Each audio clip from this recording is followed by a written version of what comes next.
আমার নাম এবং আমার ছবি ব্যবহার করে বেশ কিছুদিন ধরে বিভিন্ন রকম উস্কানিমূলক পোস্ট ওখান থেকে দেওয়া হচ্ছে, যেটার সাথে আমার কোনো সম্পর্ক নাই, কোনোভাবেই নাই। এবং এই জন্যে আমার বিব্রত হচ্ছে। যারা আমাকে ভালো করে চেনে, যারা আমাকে আমার অ্যাক্টিভিটি সম্পর্কে, বিশেষ করে আমার লেখালেখি, আমার অ্যাক্টিং, আমার জীবনযাপনের ধরন সম্পর্কে যারা ডিটেলে জানে, তারা ছাড়া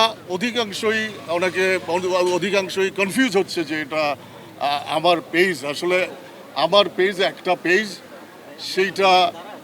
সেটা আসলে সেটা আমার অ্যাক্টিভিটি। ওখানে আমি মাঝে মাঝে জানাই, সেটা আমার খাবার দাবার সংক্রান্ত, আমার কাজ সংক্রান্ত এবং আমার জীবনযাপন সংক্রান্ত এবং বিভিন্ন রকম লেখা, বিশেষ করে কবিতা আর কি, আমি মাঝে মাঝে ভিডিও করে দিই।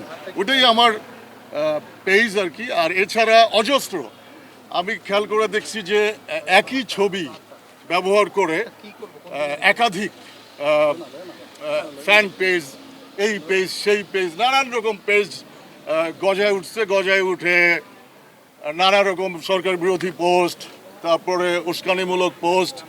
এই সম্প্রতি যে আন্দোলন হয়ে গেল, এটাকে ঘিরে নানান রকম উস্কানি এবং বিভিন্ন ইস্যুতে বিভিন্ন রকম অস্থিতিশীল করার জন্যে, যে সমস্ত মানুষকে উস্কানি দেওয়ার জন্য যেভাবে লিখতে হয় ওইভাবে লিখে বা বলে, হ্যাঁ, এই সমস্ত পোস্ট আর কি দেওয়া হচ্ছে। তো আমি আমার অ্যাভারেজে আমার যারা বলতেছে আমার দেশের বাইরে বাংলা ভাষাভাষী যারা আমার ফ্যান ফলোয়াররা আছেন, তারা এই সমস্ত পোস্টে কনফিউজ হবেন না, কারণ এখানে আইন আছে, আইনের লোকজন সতর্ক, তারা খোঁজখবর নিছে, তারা জানে যে কোনটা কার আইডি, কোনটা কার পেজ, তারা জানে।